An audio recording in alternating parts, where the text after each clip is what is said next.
Many greetings on Master's birthday anniversary to you all. On some level, somebody sent me this as an SMS this morning. It said, "Happy birthday." We are all born anew today.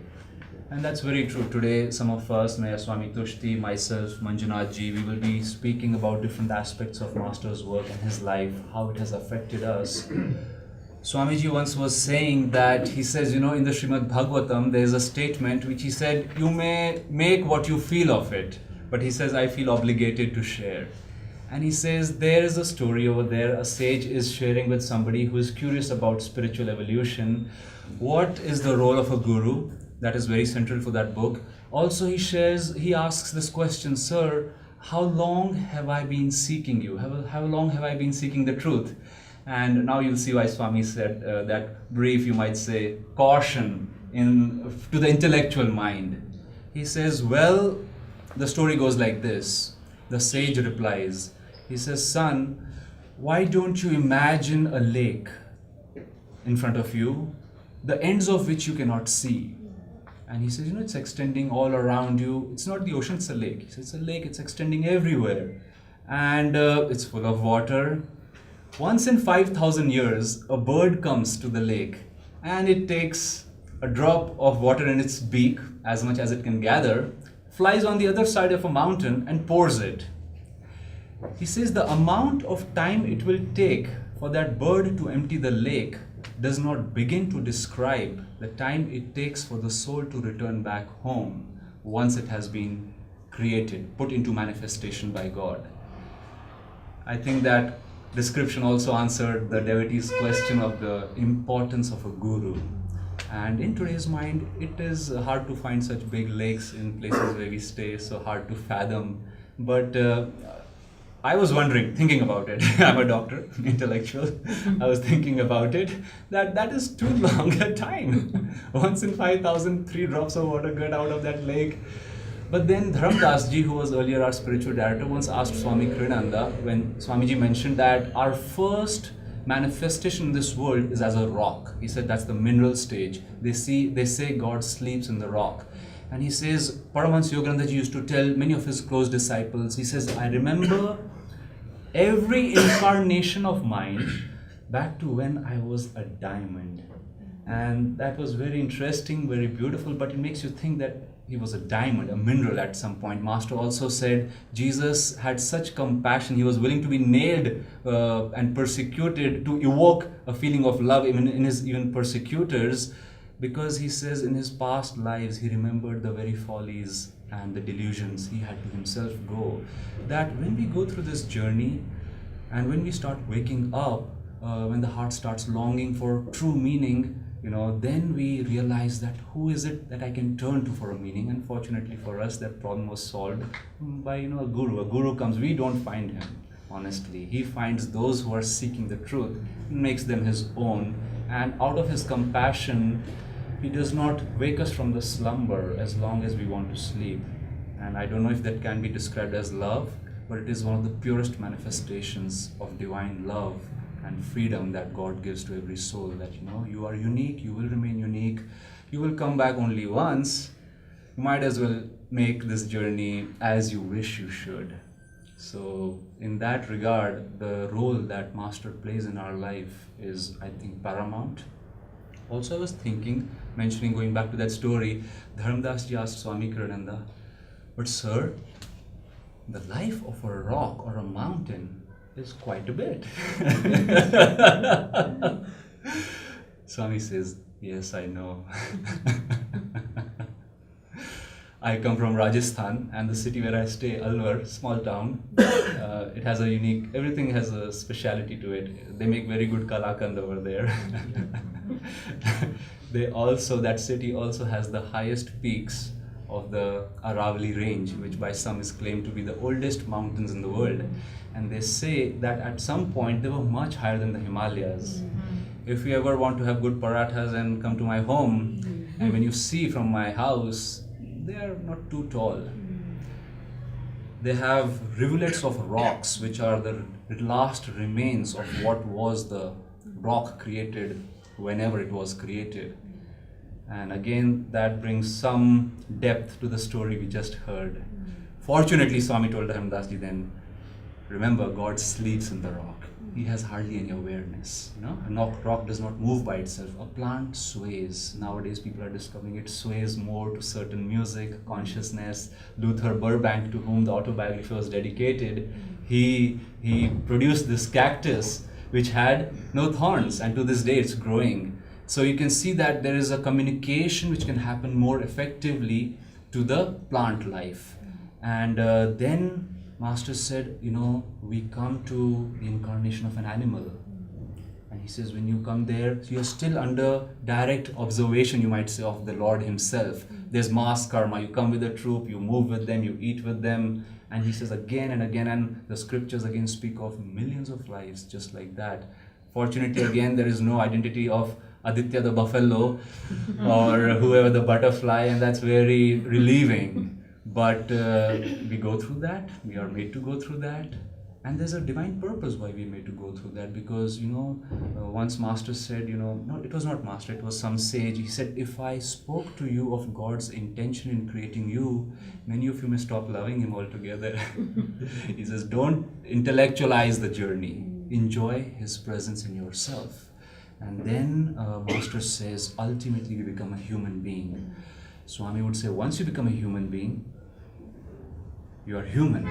You are some name, some person, some gender, which has a very unique identity. In Autobiography of a Yogi, Sri Yukteswar told Paramahansa Yogananda ji for the very first time, he says, when man is created, man is a special creation of God with the 6, and then of course the top, he said 6 spinal centers. He says they will never be able to find a link between the animal kingdom and man. He says because there were animals and man was introduced by God. And so we come, and from there, it's amazing what our mind and our feelings and such can take us in whichever direction. So I'll leave it with that note. Call to the Guru in your heart, pray to him, and it's amazing that, when I read of Paramahansa Yogananda ji and when I was buying the autobiography, I could see in his eyes, because till then I was not tuned into any yogi. I says, how can a man's eyes speak of such longing to help me when I'm simply seeing his picture for the first time? How? Does he know me? And then I said I should buy this book.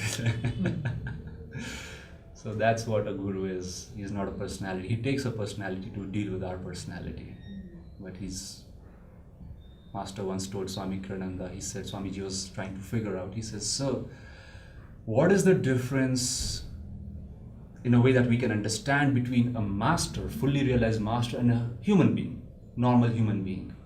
Is it like a man and a dog, domestic dog? Master says, oh no. He says, let's compare it to a man and an earthworm. He had to speak the truth. So, but we are not earthworms, we've gone past that. We are his children, divine children. So we'll do some chants this evening. It's also a tradition for us to renew some vows on his birthday anniversary. And we have chosen the vow of discipleship. And if any of you is a disciple, I urge you to take that, renew that vow. We will do it in the second half of the evening program. And then we will also renew the vow of Pilgrim, which was written by Swami Kriyananda ji. Swamiji, you should try to tune into his consciousness. Because I was once at a tea in Mumbai and somebody asked him, how did you write so many books? And that too, in some of the books, and at that time he had written the book, The Biography of Paramahansa Yogananda ji, which are copies somewhere over here. And anyway, when he wrote that book, people were appreciating it. He was in Mumbai to release it. And then, give me the copy please. I also have to read out from it today. Thank you. It was this book. And we were having tea and somebody said, sir, how do you know him so well? How do you know what Master felt? What was he like when he himself did not describe, himself to other people in his autobiography? And Swami took a sip and he says, today, at present, I don't know where Kriyananda ends. Yogananda ends and Kriyananda begins. Then, the next question came, and it's so beautiful what consciousness, how it can transcend what we are trying to. I realized I never finished the significance of our incarnation in different forms, what Master said about that. And he said basically that a saint, he described soul's evolution through mineral, plant, animal, and finally the human life. And he says we become a human being so that we can become superhuman, which is to say we can become a saint, one with God again. And he says the qualities of a superhuman have a trace of every evolutionary stage they have to go through. So he says they are loyal and strong as a mineral. Imagine a diamond once again in Master's case. Then he says they are soft and supple, alive as a plant. A saint should have the vitality, he said, of an animal. And finally, finer feelings which possess normal human beings. He says these qualities, these are the lessons we learn from all those stages. They become part of our soul memory. And then when we think of God, ultimately, those are the ones which we want to awaken inside. Those are awakened inside each of us uniquely. So I'd like to read a little bit from this book called Paramahansa Yogananda, a biography.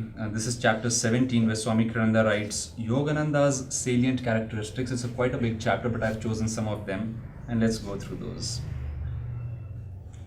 You know, yesterday, Naya Swami Devarshi, who is our director for Ananda Worldwide Kriya Ministry, he came to the land and he gave a satsang to us there. And he shared a story which I myself read a few days before. It's a beautiful story and quite relevant at this time. This is a true story of a monk who was an Indian and he was traveling, I think in the 1930s to America. And while he was on this long ship journey, voyage, he one night had a vision of a beautiful face. A saint's face came and it was beaming at him. Quietly it went. And he knew it was a super conscious dream. And when he reached America, Paramahansa Yogananda ji was crisscrossing the whole country and doing his campaigns. And at some point, this person went for a talk of Master. And after the talk, he said, "Sir, I saw you in my dream years ago when I was coming to America. I know you are a guru. I know you know, as a powerful spiritual light. But I'm wondering why you came in my dream, since I already have a guru and I follow him to this day very loyally." And Master said, so he said, "What is the significance of that dream?" Master said, "There is no significance." He says, "There is no significance except that I am a special dispensation of God." And he let that answer be. And Swami Kirananda then explains that story in Conversations with Yogananda. He says, Paramahansa Yogananda was saying that I'm not here just for those people to whom I give the talk, nor am I here just for those who become my disciples finally. I was sent for everybody.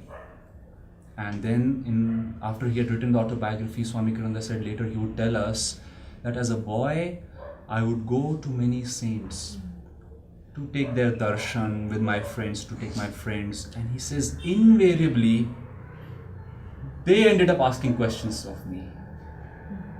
Many named him Choto Mahashaya, little sir, and that they would ask him questions. And Master Swami would say that Yogananda was a great saint. Maybe he was simply visiting his past disciples. When he met Anandamoyi Ma, he says, "Tell me something about you." And she says, "Baba knows everything." Then he went to Therese Newman, who had been told by the church and her own priest in the area not to see anybody without his permission. When Master reached her home, she herself came down and she says, before people could ask her, she said, "I will meet the man of God from India." That those who were in tune knew what Master was. And we can think of Master to the best of our capability, what he might be. Once Swami Kirananda said he was surprised when one of Master's long-term disciples exasperatingly told him, "I can simply not understand Master." And Swami said, "I wondered, first of all, what is the need to understand him? Is it not enough to feel him?" Then he said, "I thought to myself, how can you understand him?" He was a flawless mirror to each person. Once his driver, he was very particular about combing his hair. And Master, that caused delays to Master sometimes. So one day, Master was heading for a talk and he was getting late. Not because of the driver that evening. They were just late and they reached the place. And the driver smiled at him that he had brought him just about in time. And Master said, "Oh, thank you." And Master pulled out a small comb out of his hair, out of his pocket. And looking in the mirror, started combing his hair. And then he asked him, "How do I look?" And then he combed this part of his hair and that part. And Swami says, on and on and on it went. A whole audience was waiting for him. And after a certain point, Master realized the driver has gotten the message. And then Master turned at him smilingly, put his comb in the pocket and left for the talk. Which is to say that he would sometimes play on people's delusion to awaken it from within themselves, what they were doing, which is not right. In one of these, Swami says, Master knew us from within ourselves. Quite a scary concept, but quite a blessed one. Let me read some of those things. The outstanding trait I observed, Swami says, was his complete absence of ego. When I looked into his eyes, it was like looking into infinity. One time, Devi Mukherjee, a disciple from Calcutta, said something to Master about his humility. The Guru replied, "How can there be humility when there is no consciousness of ego?" A perfect example of his freedom from ego is a story I'll tell in the next chapter about a certain judge. So I'll skip that part. Another trait that always amazed me in him was the deep, impersonal respect he gave everyone. His unwillingness to let Devi criticize a man for being in a state of feeling no pain, his perfect willingness to have people with whom he didn't agree to have the last word. These are examples merely of a characteristic that is marvelous to contemplate in one as great in the eyes of the world as Yogananda was. He had an impish and utterly delightful sense of humor.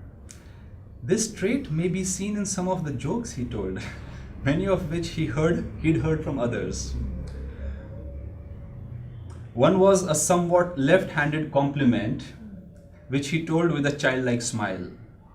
"Your teeth are like stars. They come out at night."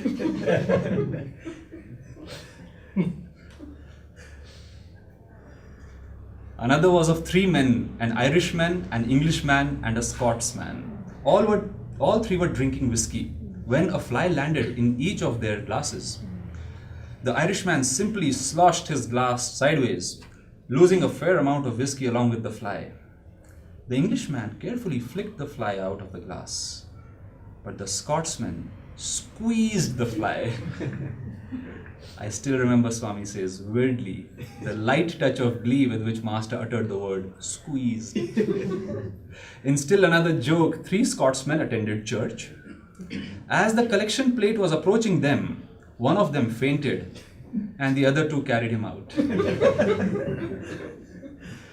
I'm sure he would have greatly enjoyed this one too, though I confess I'm not sure he heard it. An Irish woman was coming through US customs carrying a suspicious looking bottle. "What's this?" cried the custom inspector. "Oh sir, it's only holy water." The official opened the bottle and sniffed its contents. "Aha!" he cried, "as I suspected, Irish whiskey." "Glory be to God," she cried, "a miracle!"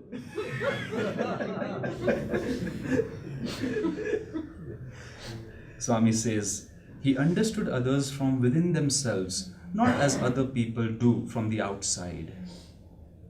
There was a young disciple, A.B. George, whose talk was rather salty, and who didn't show the usual respect for his guru. In fact, he was inwardly extremely respectful, but such had been his upbringing. He would actually sit in a chair with one leg over the armrest as he talked with the master. But the master saw behind that facade. After some particularly unusual display of what in other disciples would have been blatant disrespect, Master embraced A.B. with a loving laugh. Yogananda was completely centered in the infinite self. As he wrote in his poem Samadhi, "I, the cosmic sea, watch the little ego floating in me." Even a master requires enough ego to keep his body moving and active in this world. But such a person's true center lies by no means in his little body. I remember walking once with him at his desert retreat. He was deep in the spirit. 2 or 3 times I had actually to support his body in order to keep it from falling. He remarked to me one day, I am in all bodies. It is difficult for me to remember to keep this one body especially moving. In Los Angeles, I was told he sometimes walked up and down Main Street in a locale that contained many bars. He didn't say a word, but to me it is clear that he was centered in those people inside the bars, perhaps protecting them from those lower astral entities which are always eager to possess people who are on the brink of unconsciousness. Complete non-attachment was another characteristic of his. Toward the end of his life, he made plans to go to India. I was one of the people he wanted to take with him. Twice he had to cancel his plans. The last year, those plans were cancelled permanently by his final exit from the body. The last year but one, I asked him, Sir, shall we be going to India this year? I am not curious about these things, he replied. What Divine Mother wants, I do.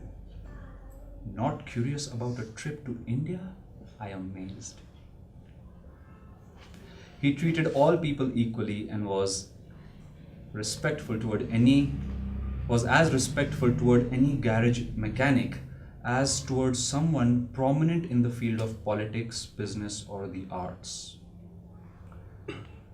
This is a wonderful statement, and Swami often reminded that Indians need to learn this lesson, that they can be condescending towards people who do what is called minor labor, and he would say that that should never be the case.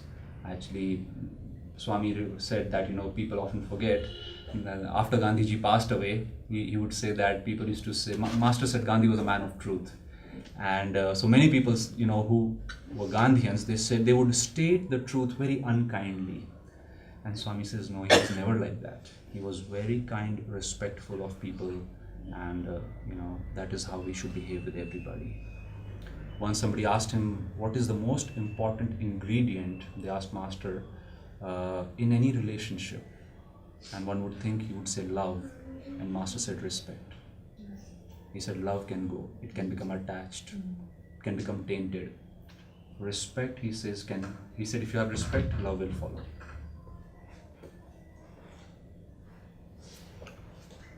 So I'm going to do one final reading, maybe two. Let's see. Oh yes, this is beautiful. As you will see in the next chapter, so you all have to read the next chapter, okay? Beautiful miracles happened around the release of this book in Mumbai. Beautiful. So, as you will see in the next chapter, he was concerned for the upliftment of all mankind. That was his mission on earth, quantitative, not only qualitative. Qualitative also, of course, for he brought techniques for transforming human consciousness through people's awareness and use of energy. Some of his disciples were concerned only with their own salvation. That was fine by him, but he was grateful when he found anyone who wanted to bring this message to the whole world. New hope for all men was his motto. He was deeply loving to all and concerned for their well-being. My mother once visited me at Mount Washington and was scheduled to have an interview with him. I asked him beforehand, Sir, will you please pray that she be brought onto this path? Yes, he said, so almost abruptly that I wasn't sure he'd even heard me correctly.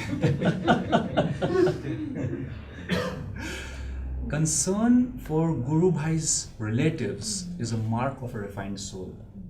And I often tell people, because once I heard somebody wailing that after 6 months of attending satsangs and things, her shoulder pain was still not going. And I said, do you come to the satsang for yourself? Did you come to the satsang for yourself all these months? Didn't you come to ask how other people are doing? Didn't you come to ask how the place is doing? Didn't you come to bring prasad? Didn't you come for other people? Like 6 months shoulder pain? That's painful, no?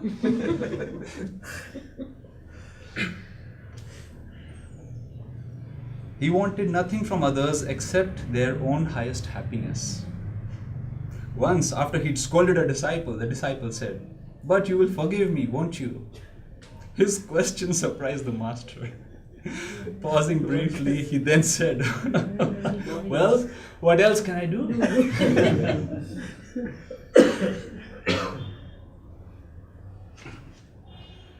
He was inwardly childlike. I myself had always thought that a sage must be solemn, smiling only in concession to the weakness of ordinary human beings. To correct this impression in me, he once bought a few toys. This episode occurred at his 29 Palms retreat. We were seated in the kitchen at the time. He asked that something be brought to him. Whatever it was came enclosed in a paper bag. The master asked someone to turn out the light. We heard a few chuckles from him, along with a little crinkling of paper. Suddenly, sparks began flying out of the barrel of a toy revolver. The light came back on, and then the master looked at me. How do you like that, Walter? He asked. Walter was the name by which he always called me. It's fine, sir, I replied, still trying to get over my astonishment. Then, gazing at me penetratingly, he spoke, quoting the words of Jesus. Suffer little children to come unto me, for of such is the kingdom of God. He finished that charming lesson by firing from another toy pistol an object which rose in the air, then opened into a tiny parachute. We all watched solemnly as the parachute descended to the ground. I never saw him play with those toys again. I suspect he'd bought them only for my sake. And then this final one. Although the master was very accepting of others as they were, when it came to their aspiration for perfection, he was uncompromising. In my own efforts to develop devotion, I had finally reached the point where I felt I had some cause for self-satisfaction. Master, however, was not satisfied. Soon afterward, he said to me, if you love yourself, how can you love God? God bless you. I would like to invite Tushti ji to come and share a few words, following which we will go into renewing our vows. Good evening. Good evening. Good evening. Let's open some doors and windows just a tiny My bit. goodness, it's so wonderful you've all come to celebrate Master's birthday. You know, it was really nice just to hear how Master had such a light heart, you know, and he wants us to. You know, we're children of God and children of light, so we should be joyful. And I just wanted to say a few things. And I do just a couple of readings, but I have this marked. Master's mission for all of us started long before he was born. It started when Krishna and Christ came together, and he was to go out and share the teachings that we are children of light, that we're greater than our bodies, and that the divine spark abides within every one of us. And he, when he was born, I should say before he was even born, his mother went to her guru, which was Lahiri Mahashai, and she was carrying Master at that time in her womb. And he said to her, little mother, your son will be a yogi, and he will carry many into the kingdom of God. And we're all part of that many, every one of us. You know, we've been around a long time, because Master said, if you even have any desire to ask about, to wonder about what else is there in this life, then we've come a long, long way. And we're here because we already know we want God. We have a mission too. Well, Master, as a young man, after he was born and as a young man, he was guided to his guru, Sri Yukteswar. And he was groomed for his great mission, which was to go to America in the 1920s. And he was only in his 20s himself. Imagine a young man. And he went to America and began teaching. As one of their stories, he traveled across America back and forth. And that same year that he arrived, he met Dr. Lewis, who became his foremost male disciple. And at that very first meeting, which was auspiciously, I think, on Christmas Eve, because Christ was going to be born, an avatar, and he was born on Christmas Eve, and they were going to be celebrating his life. And he came to the Master, and he was a little skeptical of this young man with sometimes a turban and sometimes flowing black hair and orange robes. And he said, I have a question about a biblical scripture. And Master said, okay. And he said, if thine eye be single, thy whole body shall be filled with light. Can you explain that to me? I've asked many, and no one has given me a satisfactory answer. And Master said, I think so. And he then asked Dr. Lewis to sit down in front of him, and he looked him right in the eyes. And he said, Doctor, will you love me as much as I love you? And to his own surprise, the doctor said, yes. Master rubs his hands together and he says, wonderful. I take charge of your life. And he's made that same promise to us, hasn't he? Open your heart to me and I will enter and take charge of your life. We're his very own. So Master did bring many. Many came to him. And he often got many questions about guidance. And he had a very similar answer for every one of them. Love God. And then they'd say, well, no, love God. Well, maybe you didn't understand. He said, love God. That was his message to all of us. You know, he was so loving, so joyful. And yet he was direct on his mission, telling us how we should find God. He gave us the tools, the pearls to put in our pocket. Many would come and say, what are we going to do, Master, when you're gone? And he said so simply, to those who think me near, I am near. He says that to us all the time, especially when we start to look away, when we get involved in our lives. But I'd like to do a reading from the Divine Romance. And I hadn't read this for a long time, and it was so touching how much God really loves us. This is Master. You know, he had conversations with God all the time, and this was one of his conversations. He said, I asked God why he made this creation. Was it necessary for you? God answered, no. But I had no one to share my joy with. And so he became the creator, but with one condition. He would impose on himself the same yearning and seeking that he imposed on his creatures. Everyone was seeking something for happiness. But people don't find true happiness because every avenue of the material gains ends in a blind alley.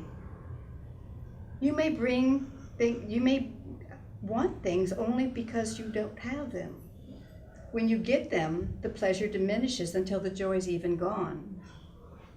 Most people think there is nothing more to life than being born, perhaps married, having children, to make money, to grasp at the elusive pleasures, and then to die. But that is not so. God says, I have imposed the same difficulty on myself as my children. As they are not finding fulfillment, so have I not found what I want.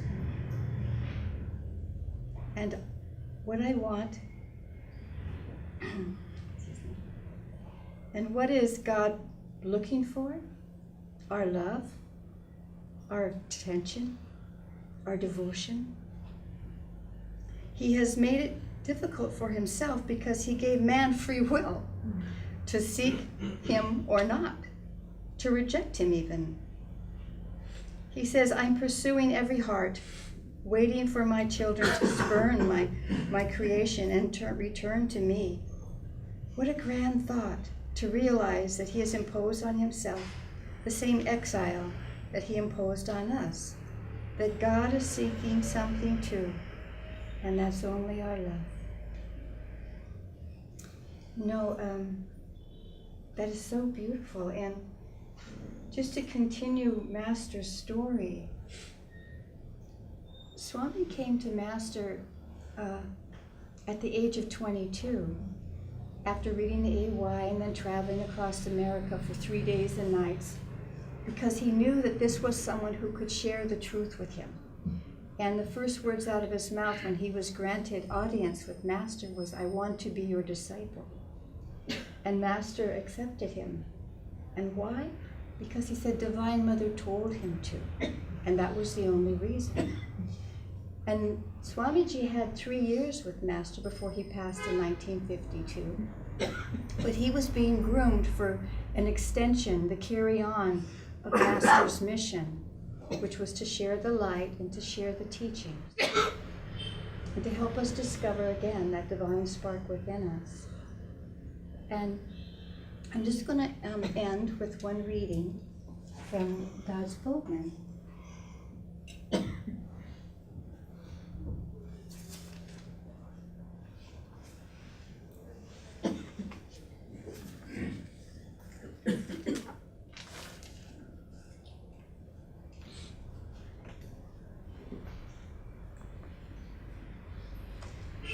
This is Swamiji speaking now.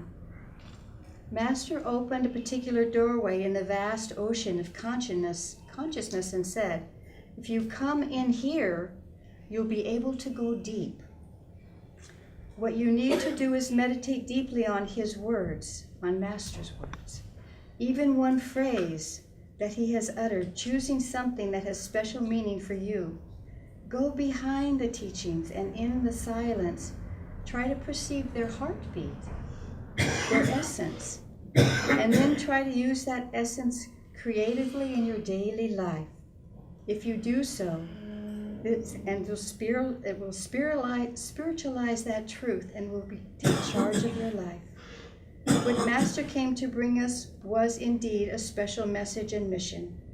We are fulfilling that part of that mission at Ananda.